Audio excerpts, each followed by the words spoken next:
नमस्कार, मैं हूं डॉक्टर खुशबू। मैं एक गायनेकोलॉजिस्ट और आईवीएफ कंसल्टेंट हूं मन्नत आईवीएफ सेंटर पटना में, जो कि शगुना मोड़ पटना में स्थित है। फ्रेंड्स, यहाँ पे हम लोग निसंतान दंपतियों का इलाज करते हैं।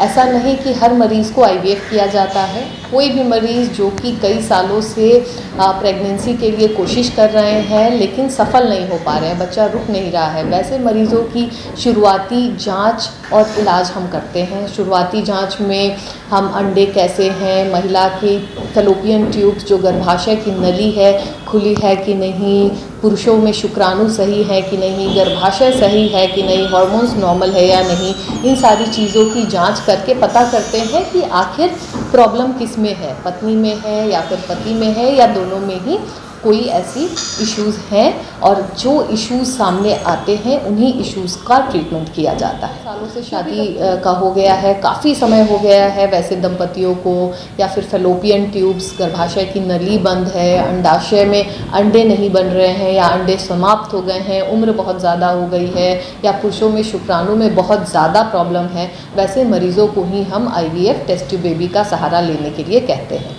ये आईवीएफ की स्थापना सेंटर की आईवीएफ सेंटर आज हम एक्चुअली इसी महीने हम इसका एनिवर्सरी मनाने वाले हैं। 1 साल कंप्लीट हो गया है।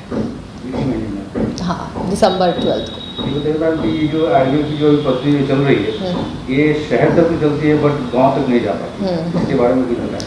बिल्कुल सही आप बोल रहे हैं, बट अब हम पूरी कोशिश करते हैं कि हम गांव में भी जाके इसका प्रचार प्रसार करें, लोगों को जागरूक करें इस बारे में। इसलिए हम मंथ में कम से कम 4 से 6 कैंप्स पेरीफेरी में करते हैं, बिहार के छोटे छोटे जगहों पे, जहां लोग परेशान तो हैं निसंतानता से, लेकिन उन्हें पता नहीं है कि इसके लिए करना क्या है। झाड़ फूक, ओझा, छोटी छोटी ऐसे ही गलत एडवाइस की वजह से वो कहीं कहीं भटकते रहते हैं, लेकिन जो इसका सही सटीक ट्रीटमेंट है वहाँ तक पहुँच नहीं पाते हैं।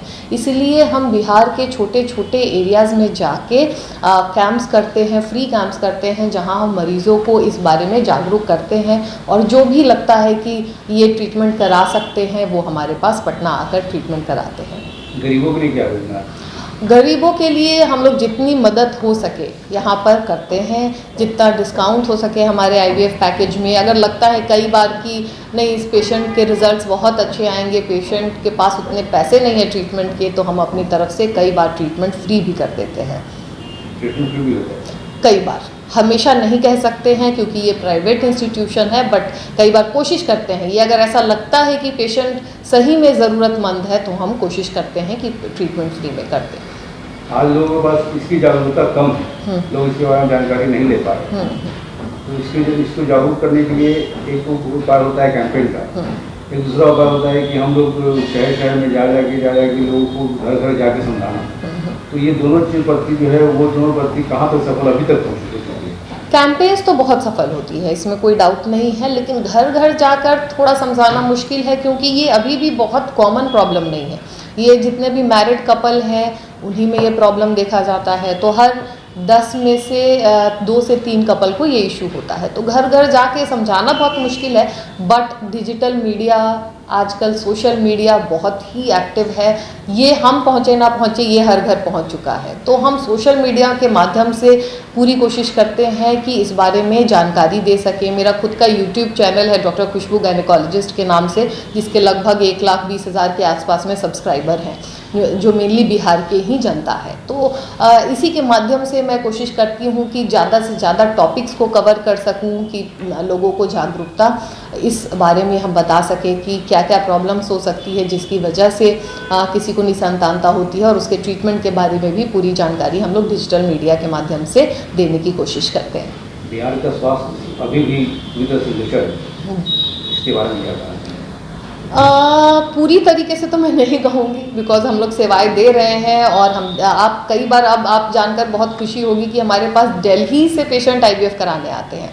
दिल्ली में फेल हो गया, लेकिन उन्हें किसी भी माध्यम से उन्हें हम पे भरोसा होता है, तो लोग इतना हमें समझ रहे हैं कि दिल्ली से ज़्यादा भी अच्छा ट्रीटमेंट हम यहाँ कर सकते हैं। तो ऐसा नहीं है कि यहाँ की स्वास्थ्य व्यवस्था पूरी ख़राब है। आप बहुत सारे ऐसे यहाँ पे भी पद्धतियाँ हैं जो लोग बाहर से आके यहाँ पे ऑपरेशन कराते हैं, यहाँ पे आके ट्रीटमेंट कराते हैं। इंग्लैंड से एक पेशेंट मेरे पास आके यहाँ पे IVF करा रही है। तो ऐसा नहीं है, हम लोग भी विश्व स्तरीय ट्रीटमेंट देने की कोशिश करते हैं और दे भी रहे हैं। यस, अगर हम ओवरऑल बात करें तो अदर स्टेट्स के कंपैरिजन में जो हमारे गवर्नमेंट अस्पताल हैं वहाँ फैसिलिटीज़ उतनी अच्छी नहीं है, बट लास्ट 1-2 साल में हम लोग देख रहे हैं कि ये फैसिलिटीज़ काफ़ी अच्छी हो गई हैं और इम्प्रूवमेंट काफ़ी दिख रहा है। ये IVF गाँव में क्यों नहीं खुल रही? नहीं, IVF के लिए ये बड़ा ही कॉम्प्लिकेटेड प्रोसीजर है। जो IVF लैब है वो मेंटेन करना बहुत मुश्किल है और ये एक नई पद्धति है। मे भी एक समय पे ये गांव में भी शुरू हो जाएगी। अभी तक गवर्नमेंट अस्पतालों में ये IVF नहीं है, अभी कहीं कहीं स्टार्ट हो रहा है और वहाँ भी खर्चा होता है, इसलिए उसको मेंटेन करना बहुत मुश्किल है। IVF लैब को इतना कॉस्ट इन्वेस्टमेंट के बाद में अगर मेंटेनेंस नहीं होगी तो रिजल्ट्स नहीं आएंगे और ये एक रिजल्ट ओरिएंटेड वर्क है। अगर आपका प्रेगनेंसी होती है आपके प्रोसीजर के बाद तभी ये सक्सेसफुल है, अदरवाइज इसका कोई मतलब नहीं है। इसलिए इसको मेंटेनेंस बहुत ज़्यादा चाहिए होता है। इसीलिए मेरे हिसाब से धीरे धीरे पहुँचेगी, ये गांव में भी पहुँचेगी, लेकिन समय लगेगा। यहाँ की सबसे कम प्राइसेस में क्या हो सकते हैं?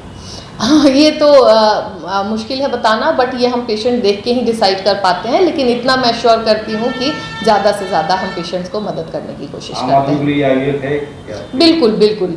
आज आम आदमी मोबाइल लेके घूम रहा है जिसका कॉस्ट 10 से 20 हज़ार के आसपास में है। ये हर आदमी के पास है। एक सब्जी वाले के पास भी हम जाते हैं जो कि बड़ा बड़ा फ़ोन लेके घूमता है। तो अफोर्डेबिलिटी आज के हिसाब से आज के डेट में उतनी कम नहीं है। इसलिए IVF मेरे हिसाब से अगर आपको ये एक आपका लाइफ चेंजिंग ट्रीटमेंट है, अगर आप IVF नहीं कराओगे तो जीवन भर निसंतानता आपको झेलना पड़ेगा। तो ऑब्वियसली ऐसा नहीं है कि आप अफोर्ड नहीं कर सकते हो, हर आम आदमी से अफोर्ड कर सकता है। दानापुर पटना और बिहार वासियों के लिए क्या संदेश देना चाहिए? बस मैं आपकी सेवा में उपलब्ध हूँ। आप जब भी चाहें, जैसे भी चाहें, आप अपना कंसल्टेशन यहाँ करवा सकते हैं।